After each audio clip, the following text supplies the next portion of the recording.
Welcome back to the Whack Room, where we break down money, business, and investing into simple insights. Today, the 50-30-20 rule, one of the world's most popular budgeting methods. But does it really work for everyone? Let's find out. The idea is simple: 50% for needs, 30% for wants, 20% for savings or debt. Sounds perfect, right? But is it realistic for you? By the end of this video, you'll know how to make it work your way and when it might not fit. What is the 50-30-20 rule?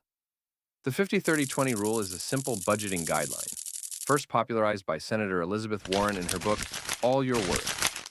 The idea is to divide your after-tax income into three categories: 50% for needs, things you must pay to live and work, like rent or mortgage, groceries, utilities, insurance, and transportation; 30% for wants, the extras that make life enjoyable but aren't essential, like dining out, subscriptions, vacations, or hobbies; 20% for savings or debt repayment. This could mean building an emergency fund, investing for the future, or paying down credit cards and loans. It's popular because it's straightforward, easy to remember, and gives people a clear starting point to manage their money. Strengths and weaknesses. The 50-30-20 rule has some clear advantages. Studies show that frameworks like this help people build discipline and awareness. Instead of guessing where their money goes, they follow a structure that reduces overwhelm. The simplicity is its biggest strength: just three categories instead of dozens of budget lines. But here's the catch: it doesn't fit everyone. In cities where housing eats up a huge chunk of income, 50% for needs might be unrealistic.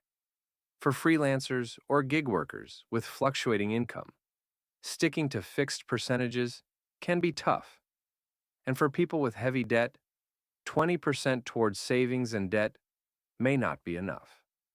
So, while the rule works as a foundation, the challenge is making it flexible enough to match your real life. How to adjust the rule. The 50-30-20 split is a starting point, not a one-size-fits-all. Adjust it. High housing costs? Maybe 60-20-20. Gig worker?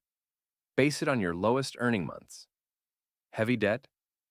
Cut once to 10% and put more toward debt payoff.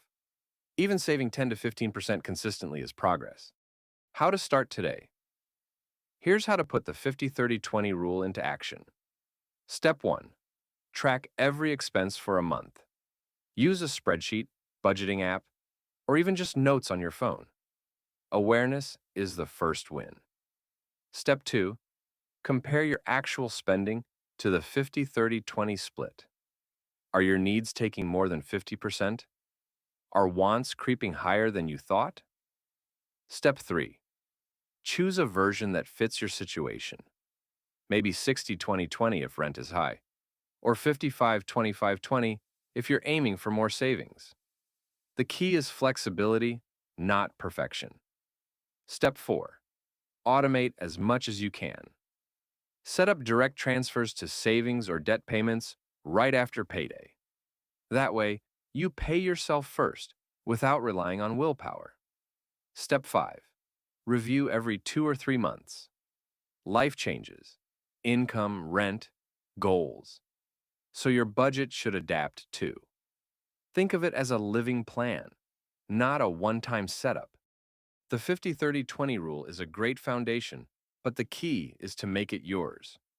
Write down your custom split today and drop in the comments what version you'll try. Don't forget to subscribe to the Whack Room for more financial hacks.